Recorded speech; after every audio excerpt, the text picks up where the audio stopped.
Aleluia. Glória a Deus. Aleluia.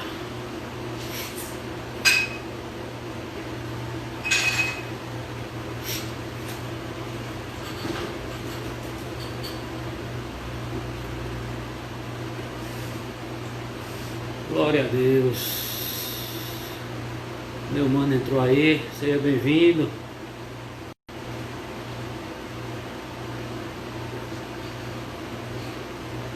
Vamos esperar entrar mais gente. Nosso convidado já está aí. Graças a Deus. Boa noite, gente. Graça e paz. Sejam bem-vindos. Que bom poder estar todos reunidos nessa noite, estar junto com vocês para aprendermos mais. Deixa eu aceitar aqui o...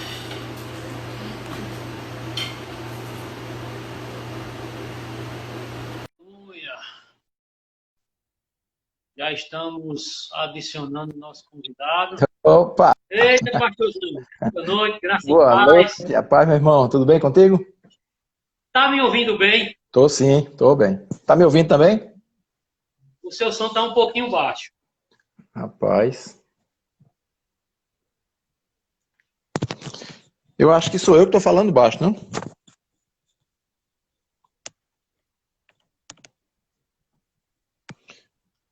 E aí, melhorou alguma coisa? Bem, eu tô ouvindo baixo ainda, mas tá bom e o áudio. Tá me ouvindo Tô direito? sim, tô sim. Então, que bom, amados, poder estarmos aqui nessa noite para aprendermos mais de Deus. Vamos, queria que nosso pastor aí, pastor Aguinaldo, nosso supervisor aqui na Paraíba, que está junto conosco agora. Vamos começar a trabalhar juntos agora. Essa pandemia veio para atrapalhar, esse início de trabalho, mas cremos que tudo vai bem e em breve, vamos poder estar juntos, trabalhando juntos.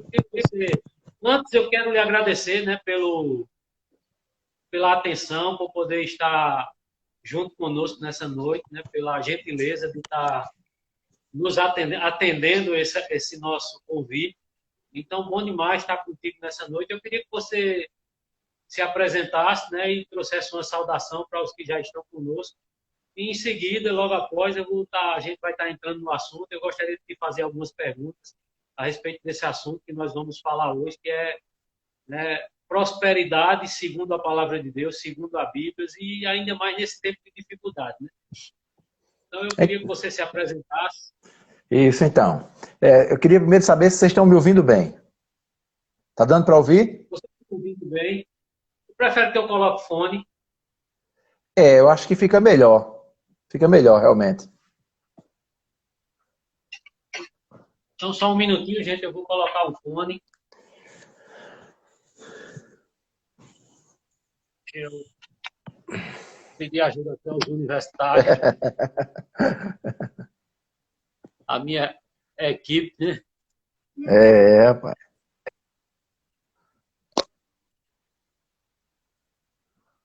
Aleluia.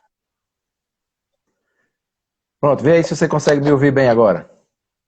Agora eu estou ouvindo bem demais até. Vou até baixar um pouquinho o som. Aí tá certo, aí tá certo. Pois bem. Você continua me ouvindo bem? Ótimo, perfeito. Então vamos lá, vamos avançar. Pronto. Então, para me apresentar, meu nome é Aguinaldo, eu sou casado com a Adrina, nós temos 34 anos de casados, 3 filhos, estamos em Campina Grande de volta, porque na verdade eu cheguei para morar em Campina Grande no ano de 1980, talvez aí o pastor Márcio não tivesse nem nascido ainda, em 1980. Já. E aí eu passei 20 anos aqui, morei aqui até o ano 2000, e durante esse período foi onde eu casei, onde nasceram os meus filhos, mas em seguida me mudei para João Pessoa, na verdade Cabedelo, e foi lá que passei mais 20 anos da minha vida, e nesse período servi na igreja ao pastor Amauri, na igreja Verbo da Vida de Jaguaribe, e em seguida, por uma direção de Deus, a gente abriu e começou o trabalho do Verbo da Vida em Cabedelo, e passei lá 6 anos, e aí recentemente, que foi no começo do ano passado, Guto conversou conosco e lançou essa proposta de nos trazer para Campina Grande, que ele queria que a gente ficasse mais próximo deles aqui, e aí a gente começou a trabalhar na supervisão das igrejas, uma experiência que tem sido excelente para mim. E a gente aceitou o convite e isso foi muito bom. E a gente sempre sabe que quando tem uma autoridade sobre a nossa vida e você confia nela, você acredita nela, os convites que são feitos não requer nem oração, né? Eu não orei para saber se era vontade de Deus. Eu imagino que é o meu líder, eu tenho fé na vida dele, nele, e obviamente eu sabia que já era uma direção de Deus. E eu posso provar isso com esse 1 ano e alguns meses que eu estou por aqui. E tem sido um prazer e uma honra muito grande poder estar à frente dessas igrejas aqui, que a gente chama da Grande Campina Grande, né, que pega toda essa região, e poder estar trabalhando junto contigo. Amém. Prazer é todo nosso, né? Então, na verdade, eu lhe conheço, né? Você já, na verdade, já era crente, mas eu nem era crente ainda, né? Mas eu já lhe conheço há um bom tempo, né? A gente já conversou até a respeito, você disse que se lembra desse tempo, mas, né, eu já conhecia o testemunho, né, eu devo ter dado muito trabalho a vocês ainda, ao pastor Ricardo, deve ter orado muito por mim, graças a Deus, Deus me alcançou, né? Tem alguém aí, tem um irmão dizendo aí que você jogou muito voleibol, viu? Foi, joguei muito voleibol, viu? Quem é? Ricardo Silveira, tá dizendo aí que você jogou muito voleibol. Pai, grande Ricardo, gente boa demais, gente boa demais. Então, meu pastor, bom demais estarmos aqui, né? Eu sei que é um assunto que muitas pessoas, elas têm dificuldade de entender esse assunto, né? Eu queria já, se você me permite, já começar fazendo algumas perguntas, né? Eu queria que você me falasse o que é a prosperidade segundo a palavra de Deus. Ótima pergunta. Eu acho que esse assunto, ele realmente precisa de grandes esclarecimentos, porque eu acho que com o tempo e pela falta do entendimento do que a Bíblia diz sobre esse assunto, as coisas começaram a ficar um pouco misturadas, né? E a gente se depara no dia a dia com muitas ideias que divergem dos princípios da palavra sobre esse assunto. Eu tenho uma definição de prosperidade, né? Que na verdade, você ser próspero é você ter a palavra de Deus implantada no seu coração, né? Essa mentalidade.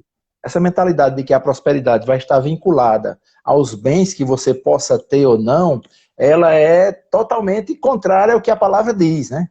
Porque a questão dos bens que vem depois daquilo que você é em Cristo, que pode vir ou não vir, por um tempo você pode tê-los, pode não tê-los, mas você nunca vai deixar de ser próspero, porque você tem o principal, você tem a palavra de Deus. E as situações e as circunstâncias, sejam elas boas ou ruins, elas vão ser mudadas ou elas vão ser aceitadas e enfrentadas quando você tem um argumento dentro. Então a palavra de Deus implantada no coração do homem, entendida e obedecida, é o mais alto nível de prosperidade. Não existe outro. Você pode ter 10 carros na sua garagem e 20 casas. Você não consegue superar a prosperidade que existe na vida de um homem que tem a palavra de Deus implantada no coração.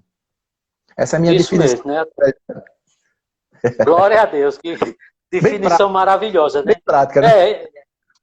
Isso mesmo, né? Mas é isso mesmo, a palavra de Deus ela é simples, somos nós que complicamos, né? Então, né, diante disso que você falou aí, eu queria que você me definisse também, porque a gente vê, por exemplo, algumas pessoas, elas confundem, né, essa questão da humildade, acha que a gente ainda vê muito isso, né? Certa ocasião eu fui convidado para ministrar em uma igreja de outro ministério e eu estava preparado para ministrar algo e quando eu ia subir o Senhor me disse, diga que eu não sou Deus de miseráveis.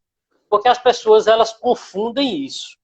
Algumas pessoas acham que você não pode se vestir direito, que você, eu não estou falando essa questão de você estar ostentando, mas que você não pode ter uma roupa decente, um sapato bom, ou morar numa casa boa, né? E elas confundem isso. Às vezes chega alguém na sua casa e você, entre, sente, não, como se diz assim, eu não sou digno.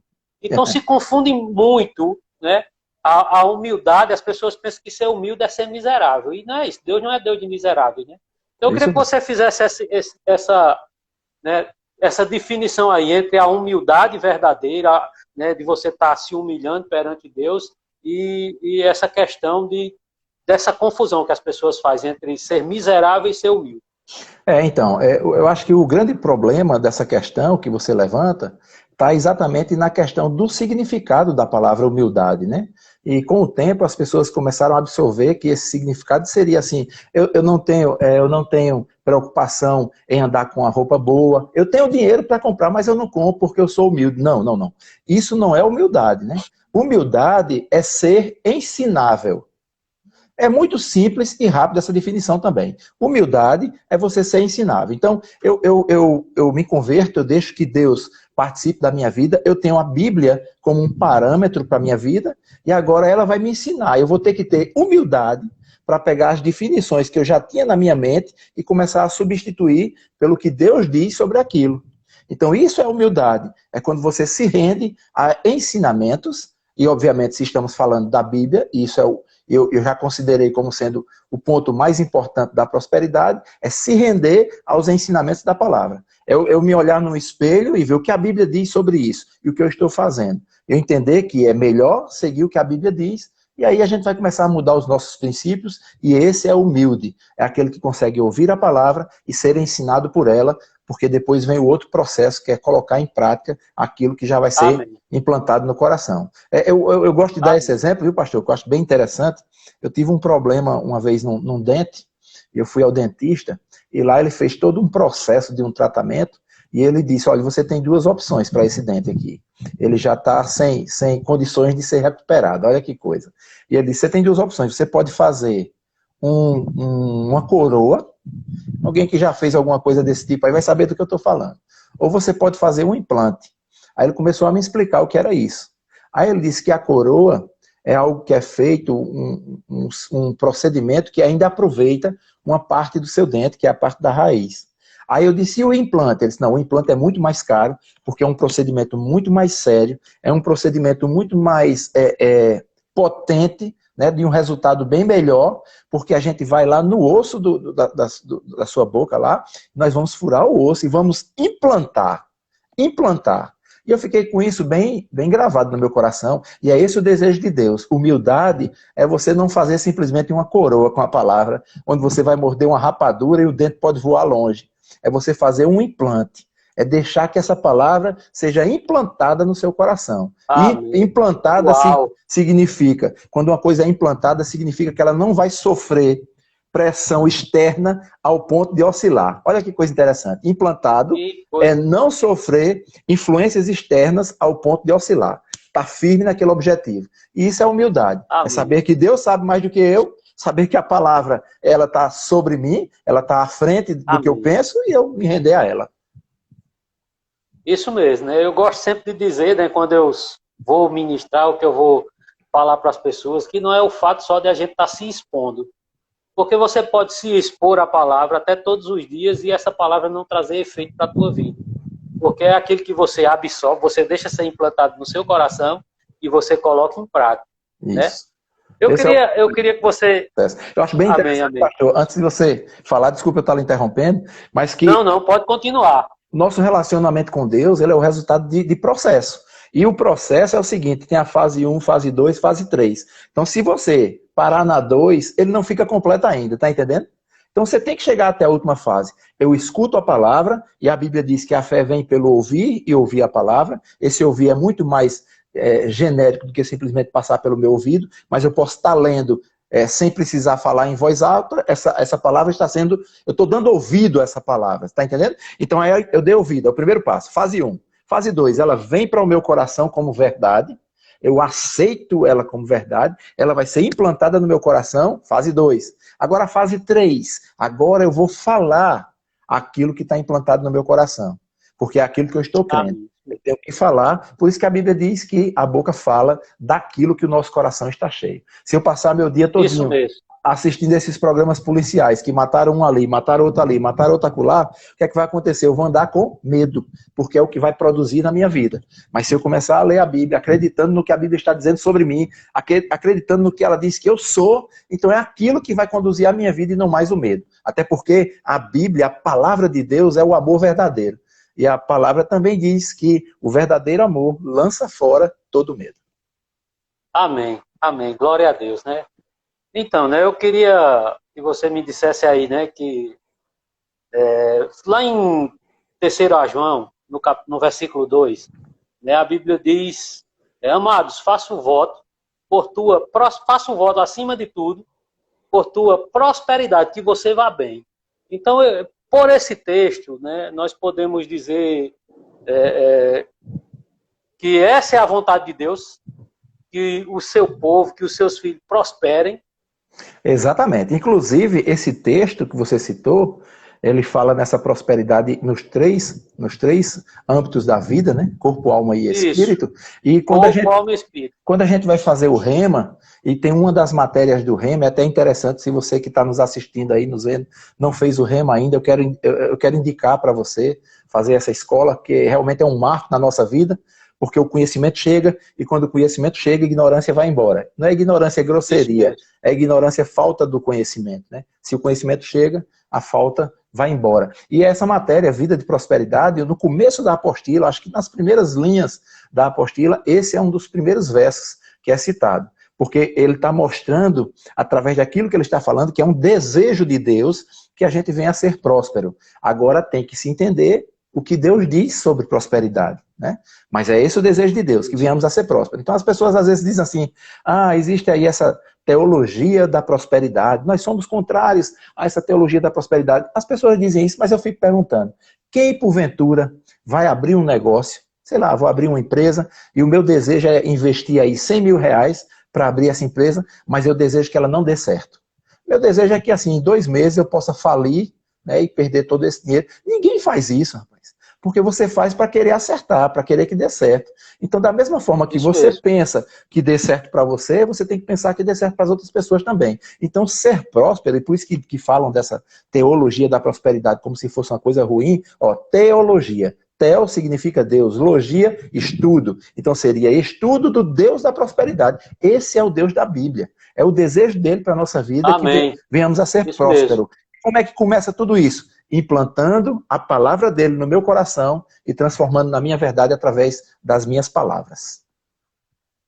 Amém. Então, eu queria também que você nos falasse, né, porque Deus ele deseja realmente que nós sejamos prósperos, mas Deus também tem um propósito para isso, né? A gente vê lá em Gênesis, o Senhor falando a Abraão, no capítulo 12, versículo 2, né? O Senhor falando a Abraão, olha Abraão, eu vou te abençoar, mas sê tu uma bênção, ou seja, eu entendo que tem uma finalidade dessa bênção, né? um propósito dessa bênção vir sobre a nossa vida. Eu queria que você falasse a respeito desse propósito, né? Nos definisse aí o propósito, né? Esse propósito da gente receber, mas também da gente dar. Amém, amém. Eu acredito plenamente no que você está dizendo. Eu estou com a minha Bíblia aberta aqui. Eu estava querendo encontrar aqui um verso, deixa-me ver, que eu acho que vai falar bem direitinho sobre, vai esclarecer bem direitinho sobre o que você está falando. Se eu não encontrar ele aqui, eu recito. Pois bem, deixa eu te dizer. Então, o que é que a Bíblia fala sobre isso, né? O que é que a Bíblia fala exatamente sobre essa noção dessa prosperidade, entendendo o que é para ser feito? A Bíblia diz assim, que Deus, ele é poderoso para fazer infinitamente mais do que tudo quanto pedimos ou pensamos, conforme, olha que legal, conforme o espaço que é dado para a operação do seu poder. Se a gente parar só na primeira parte desse verso, Deus é poderoso para fazer infinitamente mais do que tudo que eu penso ou peço. Legal, mas diz conforme, ou seja, conforme significa assim, diante de, ou seja, tem uma parte que é minha. Qual é a parte que é minha? Isso mesmo. Passo para a operação do seu poder. E esse texto que eu estava falando sobre de Coríntios, que ele diz assim, que há uma razão pela qual você vai prosperar. Ou seja, eu tenho que entender. E aí eu começo a voltar para um princípio que eu acho bem interessante, que eu costumo dizer isso. Hoje, tudo o que nós estamos vendo, eu estou dizendo tudo que nós estamos vendo de negativo no nosso país, nos políticos e outras coisas mais, tudo que nós estamos vendo de negativo, às vezes até dentro da própria igreja, tem sido resultado de um só problema. Olha que coisa interessante. E que problema é esse? A busca do próprio interesse.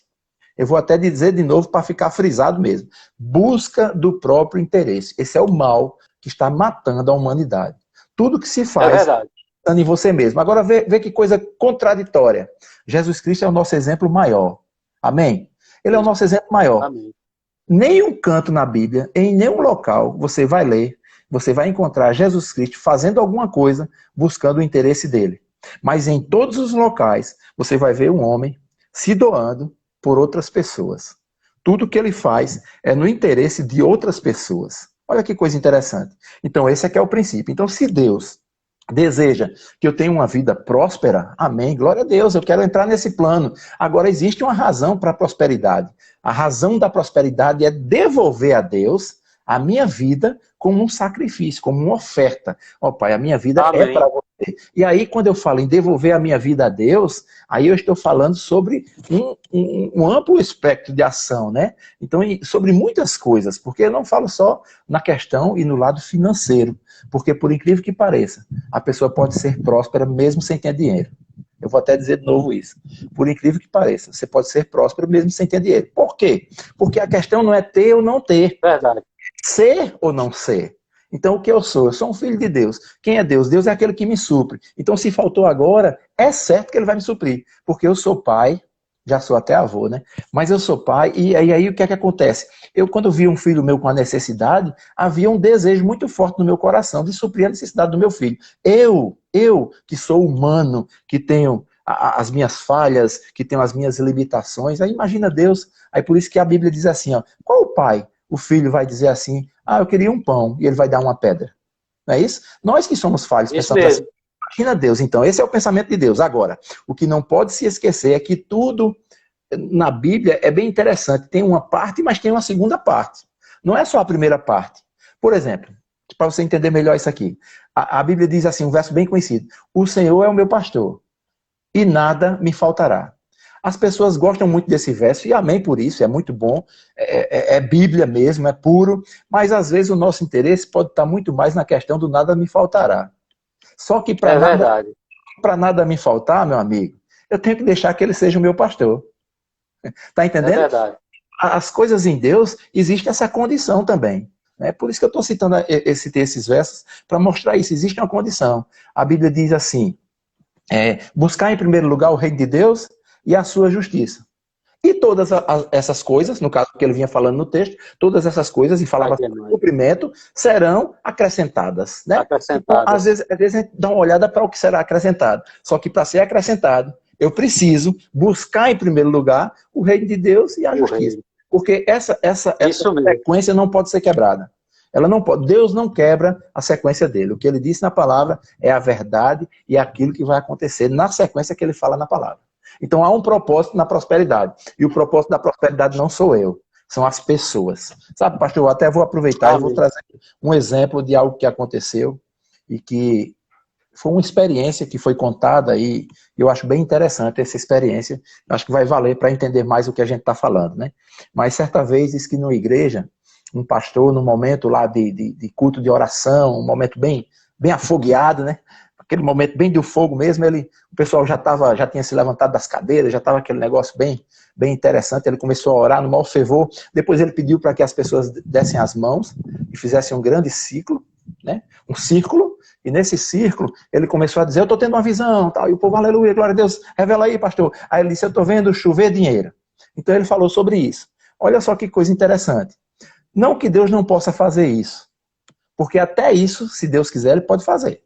Mas aí quando ele falou isso, houve um fogo muito grande do povo pela questão daquela chuva de dinheiro. E uma das pessoas que estavam nessa reunião, estavam nesse ciclo, ela disse que imediatamente, quando viu todo aquele fogo do pessoal que estava ali, aí Deus falou com ela e disse assim, olha, presta atenção no que eu vou lhe mostrar. Aí disse que ela ficou olhando assim para as pessoas bem vibrantes, com aquela suposta chuva de dinheiro, e aí Deus mostrou que as pessoas começavam, na chuva de dinheiro, começavam a brigar. Começavam a bater um no outro para poder pegar as notas. O senhor já participou de quebra-panela? Já.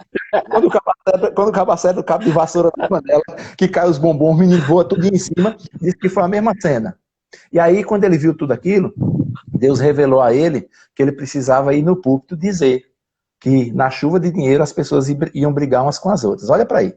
E aí ele pediu a oportunidade do pastor, foi lá e disse, olha, eu realmente tive uma visão que estava chovendo dinheiro. E quando ele falou isso, começou novamente o fogo na igreja, né? Porque confirmou o que o pastor tinha dito. Só que ele tinha que continuar aquela história. E ele continuou e disse, olha, mas tinha um detalhe, vocês começavam a brigar, vocês começavam a bater uns nos outros para poder pegar essas notas. Isso eu estou falando e trazendo esse exemplo, porque isso mostra esse lado humano dessa busca desenfreada dos seus próprios interesses. Então eu te pergunto se você tem uma feira em casa hoje, num mundo como nós estamos vivendo, nesse momento que nós estamos vivendo, um momento diferente. Eu não gosto de usar a palavra difícil, porque eu acho que não cabe aqui. É só um momento diferente. Porque Deus é o mesmo, Ele não mudou, nem está de quarentena, nem pega coronavírus, né? Então, um momento diferente. Se a gente tem uma cesta de comida e a gente pode dividir e compartilhar com outra pessoa, o que é que você pensaria num momento desse? Ah, talvez eu pensasse assim, ó, de uma forma bem racional. É melhor não dividir, não. Eu sei lá como é que vai ser o dia de amanhã. Vai que falta no supermercado. Rapaz, a gente tudo preso em casa e tal. Então, é esse tipo de coisa. Nós temos uma tendência. E aí, onde é que essas tendências mudam? As tendências só mudam quando a palavra de Deus entra na nossa mente, desce para o nosso coração, fica implantada no nosso coração, passa a ser a nossa verdade e a gente passa a falar essa palavra. Isso é prosperidade. Amém. Amém. Né? Eu queria que você também nos falasse, né? Porque a gente vê também as pessoas, né? Às vezes as pessoas pegam um texto, tiram do contexto, né? E elas ficam escravas daquele pensamento que, quando o diabo traz um engano, é justamente para isso, para escravizar as pessoas, né? Lá em Lucas, no capítulo 16, lá no versículo 13, né, a Bíblia fala que ninguém pode servir a dois senhores, e no final ele termina dizendo que ninguém pode servir às riquezas e a Deus, né? E por causa disso, talvez muitas pessoas achem que prosperidade não é para os filhos de Deus, né? Então eu queria que você falasse a respeito disso, né, a respeito do que verdadeiramente, porque tem um contexto todinho lá, né, no capítulo que ele vem falando, e eu queria que você nos trouxesse aí um esclarecimento a respeito desse engano. Esse mesmo texto, um pouco antes, aí ele está falando sobre a questão dos tesouros, né? E ele fala assim, que onde tiver o seu interesse, aquilo é o seu tesouro, né? É lá que vai estar o seu coração. Olha que coisa interessante. Isso. Prosperidade, como eu disse no começo, é uma coisa de muitas ramificações. E uma das ramificações é essa questão financeira, essa questão do sustento, é a questão de você ter para abençoar também, né? E quando ele fala nesse texto sobre Deus, servindo a Deus ou servindo ao dinheiro, é porque já naquele tempo já havia uma visão para os bens e para o dinheiro como sendo um grande Deus, que é chamado na Bíblia de Mamon. Então esse era o Deus que também era adorado. Não mudou muito não para os dias de hoje. Não mudou muito não para os dias de hoje. Por isso que a gente vê tanta coisa acontecendo, tantas pessoas tomando de outras pessoas, porque querem ter, querem possuir, né? E eu acho que esse é o pensamento. A gente não pode ser servo do dinheiro. O dinheiro tem que nos servir. A Bíblia também diz que o amor ao dinheiro é a raiz de todos os males. Então, o problema não é dinheiro.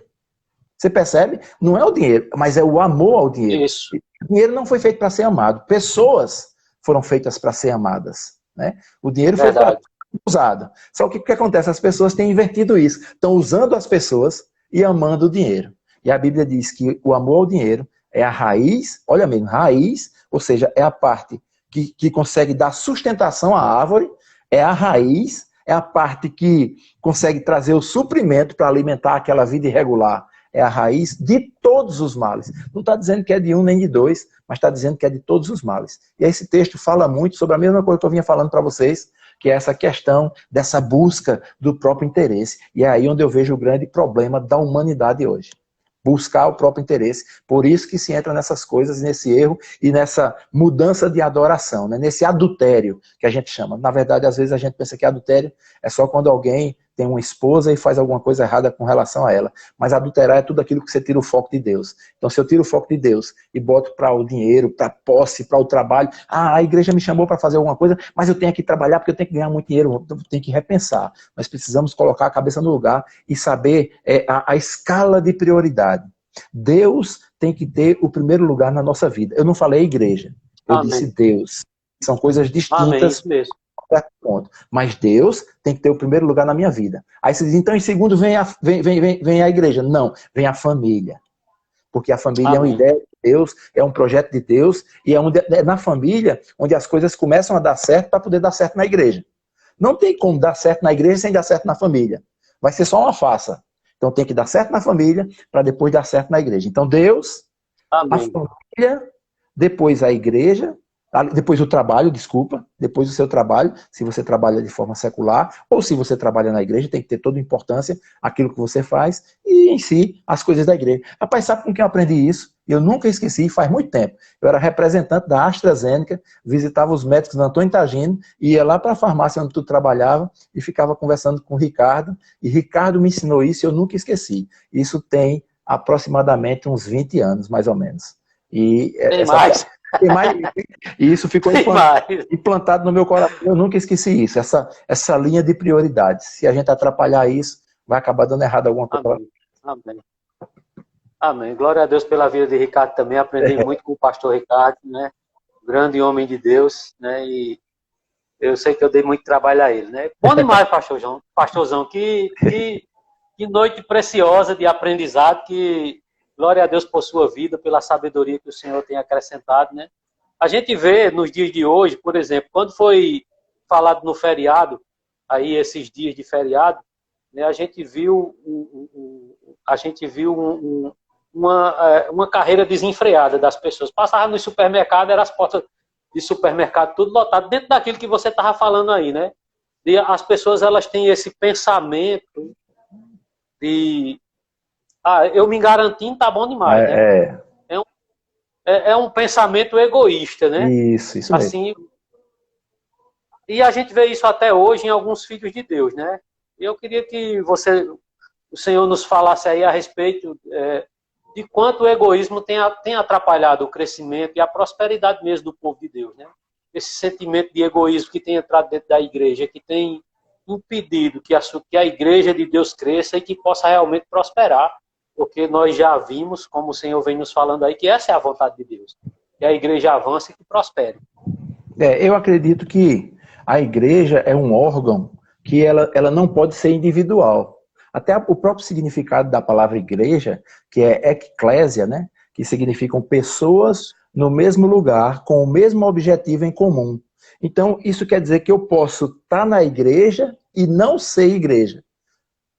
A demora é só o meu propósito não ser o propósito em comum, né? Porque esse é o significado da palavra. Então, não é um propósito unitário, não é um propósito pessoal, é um propósito coletivo. Então, eu estou ali para complementar. A igreja é o lugar de complementar. Então, se eu chego com esse sentimento de egoísmo, eu vou estar fazendo exatamente o caminho contrário. Eu vou estar pensando em mim. Então, eu já vi isso acontecer, e também já ouvi pessoas falando sobre isso que tem acontecido, né? Não é uma coisa muito repetida, mas às vezes a gente pode se deparar com isso. Esse sentimento de egoísmo pode levar as pessoas a estarem na igreja, e essas pessoas da igreja fazer alguma coisa para poder gerar uma promoção para você mesmo. Né?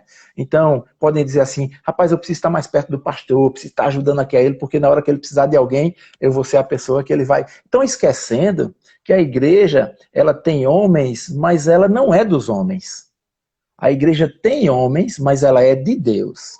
Então, uma igreja dentro dos princípios e dos padrões, claro, que é o que eu estou falando, e a gente tem visto muito isso no Verbo da Vida, que, me perdoe, eu não estou querendo ser contrário a outras igrejas, até porque eu vim de uma outra denominação, né? Eu me converti na igreja congregacional, que fica ali situada na 13 de maio, com o pastor Samuel, pessoas que eu sou grato até hoje, que me acolheram muito bem, o Wilton, pastor Alec, todo esse pessoal que me acolheu, Boanerges, todos eles trabalharam muito no começo da minha vida, e eu não poderia dizer que cheguei até aqui sem considerar essa ajuda que eles tiveram. Mas essa é a noção de igreja. E a gente vê muito isso no Verbo da Vida, essa unidade, esse pensamento mútuo, né? Mas se o sentimento de egoísmo chega, e até a gente usa esse termo para poder explicar melhor, entra na igreja, mas na verdade o sentimento não entra. A pessoa com o sentimento é que entra na igreja, né? Porque isso não é uma igreja que está com a porta aberta e um cachorro passou e entrou, não. Não, sou eu que levo, sou eu que trago isso para dentro da igreja. Então, aí quando eu chego na igreja, eu vou ser tratado por essa palavra. E quando eu sou tratado por essa palavra, esses sentimentos como egoísmo, como egocentrismo, como orgulho, como soberba, todas essas coisas que são bem parecidas e elas parecem que tem uma corrente que aprisiona uma a outra e nunca acontece da pessoa ter uma sozinha, é como se tivesse tudo junto ali, né? Esses sentimentos começam a ser dissolvidos, começam a ser abandonados por mim mesmo. E tem mais esse detalhe, não existe nenhuma mágica de que uma pregação que você ouviu e o pastor colocou a mão na sua cabeça, você deixou de ser egoísta. Não, você deixa de ser egoísta quando você decide deixar. Então é uma decisão. Isso mesmo. São as minhas atitudes, né? Eu costumo dizer que as nossas atitudes, elas sempre falam mais alto do que as nossas palavras. Assim, eu gosto de dar esse exemplo, que eu falo muito para famílias, mas eu gosto de dar esse exemplo que é muito bom e é necessário que você esteja dizendo aos seus filhos e à sua esposa. Você que está nos ouvindo aí, guarda isso no teu coração. Procura as pessoas da tua família e diz assim, eu amo você. Isso é tão bom, parece ser simples, mas é muito bom. Agora tem um detalhe.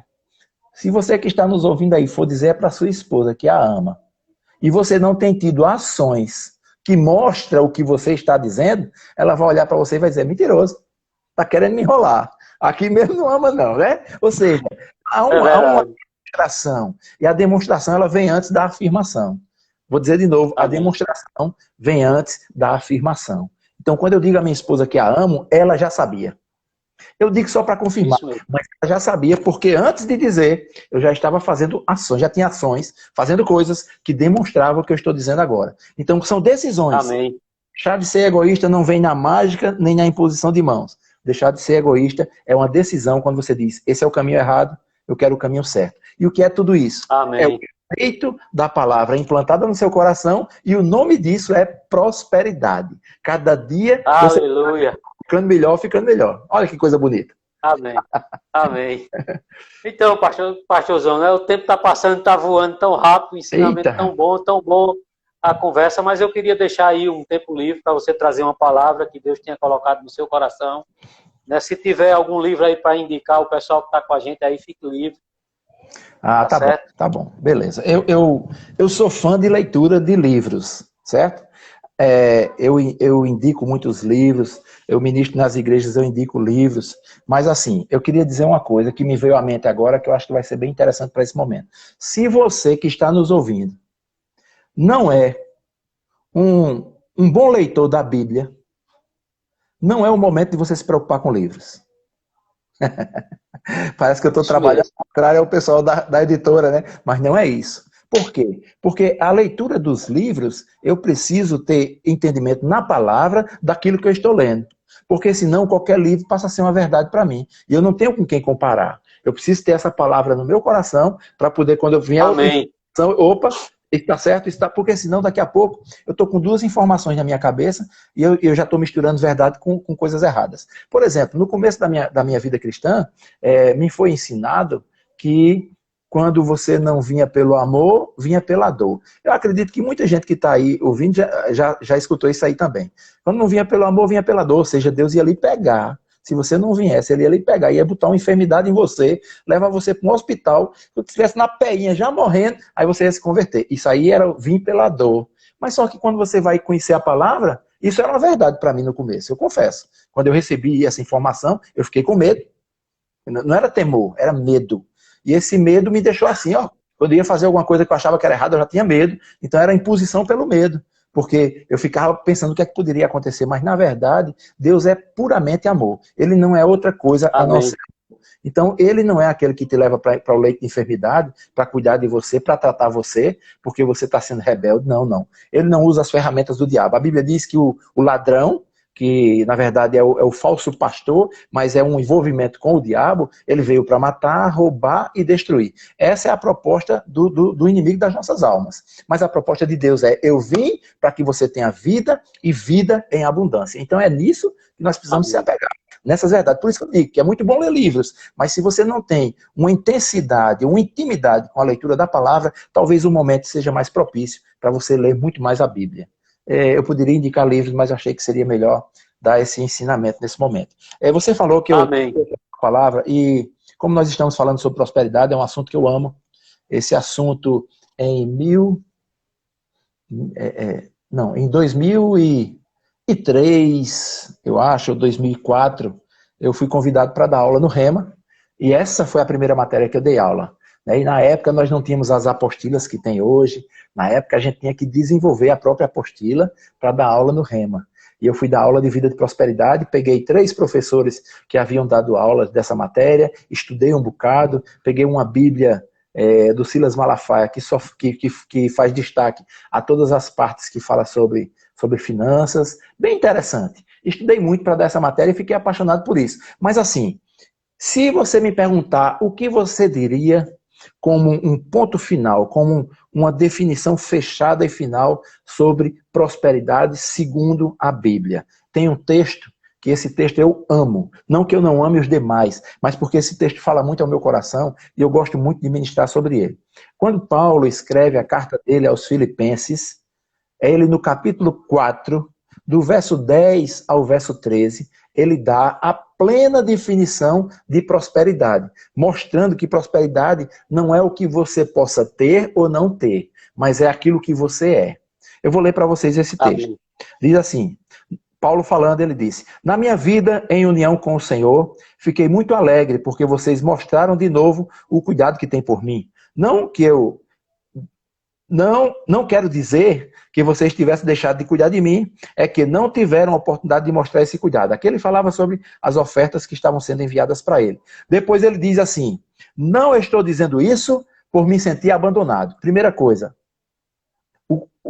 o cristão que é próspero, ele nunca vai se sentir abandonado. Por quê? Amém. Ele tem a consciência de que ele não está só e Deus está com ele. Primeira coisa. Vamos continuar. Aí depois Paulo diz assim, pois eu aprendi a estar satisfeito com o que tenho. Olha que coisa interessante. Isso é prosperidade. Veja só, você pode desejar coisas novas. Não há problema nisso.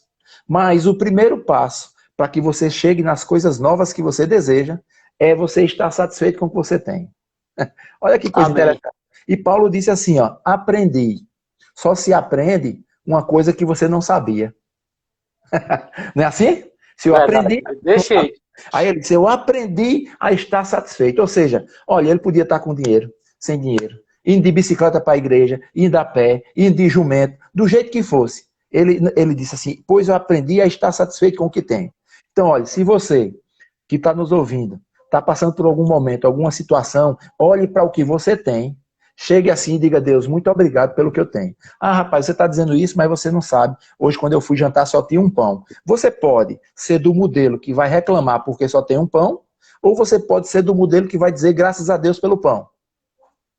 E esse é o conselho que eu dou. Diga graças a Deus pelo pão. Embora que você queria comer outras coisas, mas para chegar nas outras coisas, é necessário aprender a estar satisfeito com o que você tem. Esse é o segundo ensinamento. Aleluia. Amém. Ele continua e diz assim, sei o que é estar necessitado e sei também o que é ter mais do que é preciso. Olha que coisa interessante. Paulo estava dizendo, eu sei, eu tenho habilidade para lidar com as duas situações extremas. Quais são as duas situações? Ter, além do que eu preciso, ou estar com necessidades. Olha que coisa interessante. Eu não sei se você já pensou sobre isso, mas talvez tenha pensado. Às vezes, na necessidade, é fácil chegar na gente a murmuração. E a murmuração é o que vai impedir que a coisa de Deus aconteça na sua vida. Isso é uma desgraça. Ó, você vê fulano já comprou um carro, eu não tenho nada. Ó, que não sei o que tal. Murmuração, reclamação, por causa da necessidade. Ele disse, eu sei lidar com esse tipo de coisa. Mas aí ele também diz, eu sei lidar tendo mais do que é preciso. Aí eu pergunto, pastor, será que precisa de habilidade para você ter mais do que precisa? Aí eu vou dizer a resposta, sim, precisa. Porque às vezes, nesse ter mais do que preciso, a pessoa pode começar a pensar, é o meu próprio potencial. eu que sou desenrolado demais, eu que consegui isso. E aí a pessoa tira Deus da coisa e quer ficar sozinho naquilo, né? E esse é um perigo. É verdade. E Paulo estava ensinando, eu sei, eu tenho habilidade com as duas coisas, porque, na verdade, aquelas coisas não moviam o coração de Paulo. Paulo, você não sou movido por essas coisas. E tem um detalhe bem interessante quando ele diz, eu tenho habilidade a ter mais do que o que é preciso. E aí eu queria falar em mais um ponto da prosperidade. Deus, que quer a tua prosperidade, quer a minha prosperidade, vai te dar além do que você precisa. E o nome do além do que você... O nome daquilo que passa do que você precisa é sobra. Porque se eu já estou suprido, o que passa é sobra. Porque não é mais para mim, porque a minha parte já foi suprida, né? Então, entendendo isso, eu vou entender que existe uma parte que também faz parte do projeto de Deus, que é para mim, como sobra, mas não é para ficar para mim. Aquilo é para que eu possa completar alguém que está faltando. Olha que coisa boa. Deus pensou no projeto completo, ao ponto de ver as suas necessidades supridas e dar a você a possibilidade de suprir a necessidade dos outros. Isso faz parte do projeto de prosperidade. E Paulo tinha essa habilidade. Isso mesmo. Depois ele continua e diz assim, sei o que é estar necessitado, também sei o que é ter mais do que é preciso, e diz, aprendi o segredo de me sentir contente em todo lugar, em qualquer situação. Quer esteja alimentado, quer esteja com fome, quer tenha muito ou quer tenha pouco. Olha que coisa legal. Aprendi o segredo de me sentir contente. Rapaz, sabe o que é que ele está dizendo aqui? Situações, circunstâncias não movem a alegria que tem no meu coração. Porque a razão da alegria do coração de Paulo não estava vinculado às coisas que arrodeavam ele, mas estava vinculado à consciência que ele tinha sobre Deus. Olha que coisa legal. Por isso que ele diz, eu aprendi o segredo a me sentir contente em qualquer lugar, em qualquer situação. Ele chega a dizer, eu aprendi a me sentir contente mesmo com fome. Porque parece que quando a gente está com fome, a primeira coisa que cai é o semblante, né? Vai ficando logo triste. Ainda cai na besteira de dizer assim, eu estou morrendo de fome. Não está morrendo. Você está só passando aquele momento, sentindo necessidade de comer, mas morrendo você não está, não. Então ele começa a ensinar sobre isso. E depois que ele vai para esse verso 13, que é um dos versos mais conhecidos da Bíblia, talvez ele perca só para o Senhor é meu pastor e nada me faltará, mas esse verso diz assim, posso todas as coisas naquele que me fortalece. Então, um verso muito conhecido, é um verso muito repetido, é um verso muito bom de você dizer, porque dá aquela noção de poder, posso todas as coisas. Mas olha, é aquilo que eu disse, o verso sempre tem duas partes. Posso todas as coisas é naquele. Não é em mim mesmo, não é no meu potencial. Então eu tenho que estar naquele. Se eu estiver nele, aí eu vou poder todas as coisas, porque não sou eu, é ele. Olha que coisa interessante. Mas olha, essa Bíblia que eu estou lendo para vocês é a NTLH. Eu gosto dessa versão, principalmente para esse texto aqui, porque ao invés dela dizer, posso todas as coisas naquele que me fortalece, ela diz assim, com a força que Cristo me dá, posso enfrentar qualquer situação. Olha que coisa interessante. Amém. Paulo acaba de dar uma definição plena de uma vida de prosperidade. Existe uma força de Deus em mim, e essa força de Deus em mim faz com que eu possa enfrentar qualquer situação, porque, na verdade, a situação não vai mover a minha vida, não move os meus sentimentos, não move o fato de estar contente, o fato de estar alegre, porque o que me faz estar contente e alegre é o meu alvo, é aquilo que eu estou enxergando. Aleluia. Então, o resultado da nossa vida com Deus, do sucesso da nossa vida com Deus, é para onde os nossos olhos estão apontados. Então, Filipenses capítulo 4, do verso 10 ao 13, para mim é a definição plena de uma vida de prosperidade em Deus. Amém, que coisa boa. Glória a Deus. Que tempo precioso, pastorzão, né? Mas para mim também, tempo viu? Maravilhoso. E aprendizado tremendo que tivemos nessa noite, né? E né, eu queria que nesses tempos diferentes que nós estamos passando, né? Eu sei que muitas pessoas elas têm perdido, né?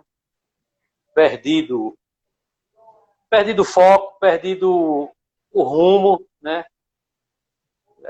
Perdido forças, fraquejado mesmo, né? Eu queria que o Senhor deixasse uma palavra para essas pessoas, né? Irmãos nossos que, mesmo sendo irmãos, mesmo tendo a palavra, mas têm perdido o foco naquilo que Deus tem para a vida deles. Eu queria que o Senhor deixasse uma palavra para essas pessoas também, né? Porque eu creio e eu sei que esses tempos difíceis, esses tempos diferentes, eles estão passando, vão acabar, né? E nós precisamos estar fortalecidos em Deus.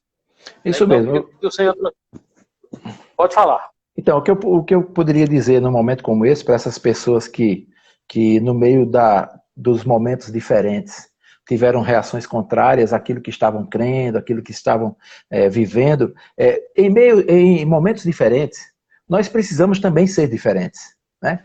É dito muito isso na igreja. Esse é um novo tempo na sua vida. Ótimo. Mas para que haja um novo tempo na minha vida, eu tenho que ter novas atitudes. Porque se eu tiver as mesmas atitudes, eu vou gerar as mesmas coisas. Não vai sair do canto. Resultados. O mesmo resultado, exatamente. Então, o que eu aconselharia para essas pessoas? Pare para pensar e tire a sua própria razão. Porque o que é que faz eu começar a desistir das coisas? Eu sei que tem vários fatores, mas um deles é eu começar a desacreditar. E o desacreditar é interessante. Existe na nossa mente um local onde a palavra a palavra entrou, passou por aquele local, ficou gravado, desceu para o nosso coração. Só que esse local, que é o caminho para chegar ao meu coração, ele começa a ser substituído pelas informações. Por exemplo, se eu começo a ver televisão, olha aí como está a desgraça do comércio, todo mundo quebrando, meu Deus, como é que vai ser o futuro e tal. Aquela informação vai gerar fé naquilo. A fé vem pelo ouvir. Agora, a de Deus, pelo ouvir a palavra de Deus. Mas a fé, no que estão dizendo na televisão, pelo ouvir a televisão. Então, se eu começar, eu estou dando só um exemplo, se eu começar a dar muita atenção a essas coisas todas, isso vai vir para a minha mente, vai descer para o meu coração como sendo verdade. Só que tem um detalhe, no nosso coração, que é tipo um depósito, ele é um lugar que limita as informações. Para que uma informação nova chegue, é necessário que uma antiga saia. Olha que coisa interessante. Para uma informação nova se alojar no nosso coração, uma antiga tem que sair. Então, o que é que está acontecendo? O caminho contrário. As pessoas estão tirando aquela informação que tinha de que Deus é o que cuida de você, Deus é o que cuida de nós, Deus é o que nos supre, está tirando para dizer, rapaz, o negócio vai ficar difícil, porque estão botando outra informação. Então, como é que eu posso resolver isso? Coloca a informação certa. Vai assistir às ministrações novamente, vai ler a Bíblia, vai se inteirar das coisas de Deus, e é essa informação que vai voltar a ocupar o lugar, e aí você vai despertar e dizer, opa, peraí, eu estou seguro.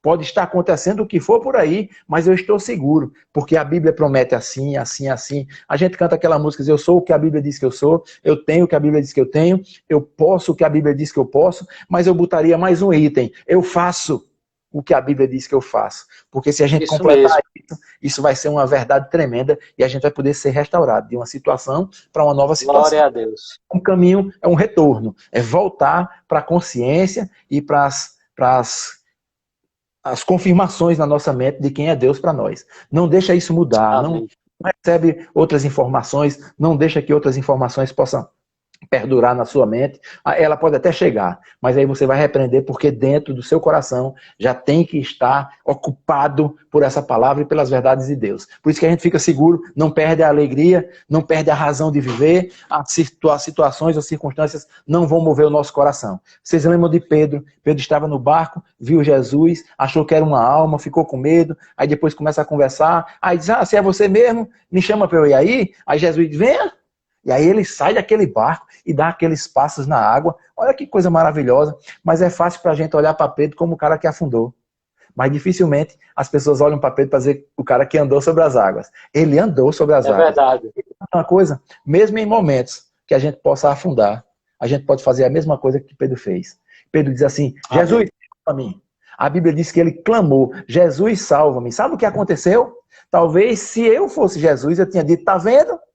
Quem mandou você tirar o olhar da coisa certa? Foi olhar as ondas e o vento aí. Vai se afogar, vai morrer.